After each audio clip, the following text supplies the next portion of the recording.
Okay, back we go. Chapter 23, Part 2. The old lady managed a smile, despite her pain.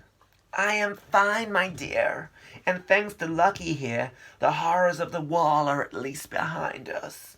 The captain turned to Lucky, a dark look in his eyes. How did you persuade those shadow guards to release us anyway? He asked. Lucky's heart thumped. This was it. No avoiding it any more. He didn't want to lie to his friends, but the president had left him no choice. The shadow guards know my father, he said carefully, sticking as close to the truth as he could. They let me go so I'd had a chance to find him. Seriously? Said Bixer. Well, he must be important. Yeah, Lucky took a deep breath. And I discovered something. I overheard them saying he's being held in an Axa army base on a planet called Charon. They all stared at him like he'd said something unspeakably foul. Charon? Said Bixer.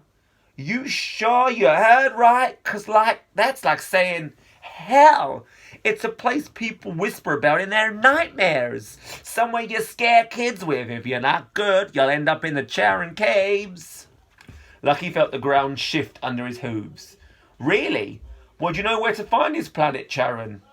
Of course not, said the captain. No one even knows if it's real. You'd have to talk to the army to get the truth, because I don't believe there's a civilian who knows it. Oh. Lucky's heart was sinking, but Mystica and the professor exchanged a glance. There is another possibility, said Mystica. Someone else who might know. Who? Asked Lucky, clutching at hope. The Star Talker of the future, said Professor Byzantine. You see, she has knowledge of things that are presently unknown and have never been known. So if anyone knows, it's her. And as it happens, I would rather like to visit her, to consult her about the mysteries before us. I see no reason why Lucky should not come along too, and ask her about Charon. It cannot hurt, can it? I agree, said Mystica. It is decided. She looked at Lucky in the same way she looked at him in the cell on the space gate, with nothing but love in her golden eyes. Do you have anything else to tell us, Lucky? She asked gently. He felt too guilty to speak. If she knew the truth about President Thorntree, would she feel the same? But he couldn't risk telling her. I'm a bit disappointed in Lucky. Thank you, he said. I would love to meet the Star Talker of the future, but where is she? She never left her home planet, said the professor. She alone persuaded her people to remain neutral in the war, so she is still to be found on Scorpio 6. Scorpio? Muttered Captain Knox. The most remote Axis system. It was always difficult to get there, and now you have to fly through a war zone to reach it. He shook his head. There'll be battles, Skyhawk patrols, obstacles every step of the way. But if this is the will of the stars, I will try to find a route. He reached for the astrolabe, and Lucky handed it over at once. The captain's face creased with lines of fierce concentration as he summoned all his strength, all his experience. He laid his fingers on the black metal disc and shut his eyes. The astrolabe flickered faintly with starlight. The captain seemed to go into a trance, whispering urgent phrases beneath his breath. His fingers moved purposefully over the dials, making every effort.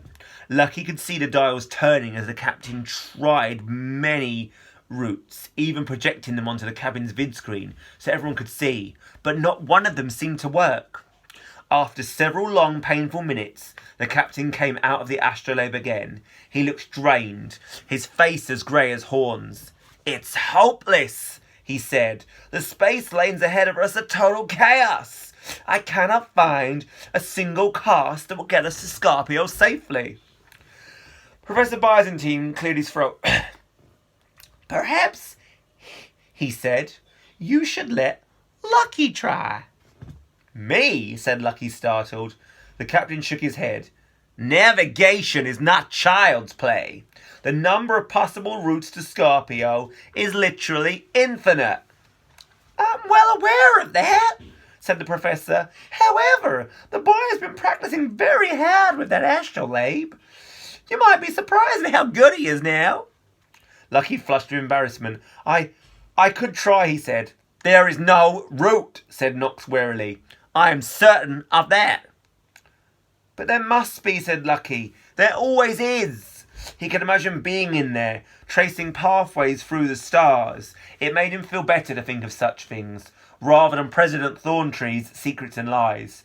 Captain, you gave me an apprentice navigator's ident, so let me be your apprentice. Let me help you. I know I can. Captain Knox shook his head again. There was a strange look in his eyes, as if the fires inside them were somehow burning out, turning cold.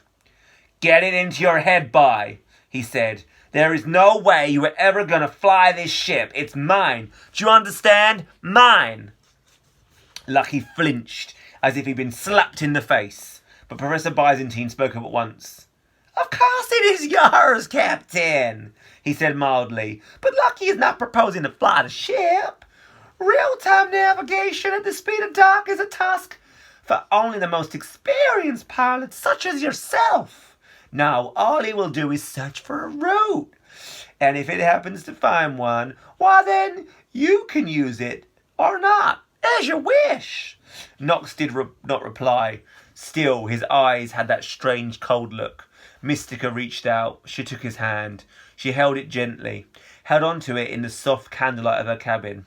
After a moment, the captain shuddered and a spark of fire flickered in his eyes. They seemed to come back into focus as if his mind had been a million miles away. I'm sorry, he said, starting to shiver. Go ahead, Bye. If you really think you can find a route with that astrolabe of yours, then go ahead and try. Lucky took a deep breath. Unnerved by the captain's strange behaviour, he took the astrolabe in his hands and did his best to concentrate in it. The symbols began to glow. The dials began to move. They shimmered beneath his fingertips as the metal plate pulsed and blazed and throbbed with light. Then Lucky went into the astrolabe. He became part of it again. He couldn't see Mystica's cabin anymore, but he could see the stars, all around him, above him, below him. Their scorching faces right back at him, so clear and close he could taste them on his tongue. He was floating in space among them, in that astral body once more, and he could hear their silvery songs climbing out in waves of overwhelming power. Do not doubt it. You can do it. You can learn to fly. No matter how many times he heard these songs, he never got tired of them. Please show me all routes to Scorpio 6, he asked the astrolabe in his mind. Lines of silver light swirled out from the stars in every direction, every possible pathway through space, spiralling into infinity. He remembered how this used to scare him, make him dizzy, but now he just felt excitement and anticipation. He looked out across the stars and took in vast vistas of information at a single glance. He started to survey the routes one by one, moving smoothly along them and seeing where they led. It was total chaos in Axis space. Most routes were clearly too dangerous. Everywhere he looked, there seemed to be raging battles, Skyhawk patrols or other hazards, like deadly radiation storms. But there were a few patches of clear space out there, a few safe channels. Lucky focused his attention on them, trying to string together a sequence to build a route that might get them all the way to Scorpio. At first he hit dead end after dead end, but he refused to get discouraged. Each time he reached an obstacle, he discarded a route and moved on to the next possibility. He kept asking questions and the astrolabe responded, giving him all the information he wanted and more. Right then, we're at 9 minutes again. I will start the rest of the chapters in I told you. It was a long one. Will he find a suitable route and will they make it to Scorpio safely? Let's find out.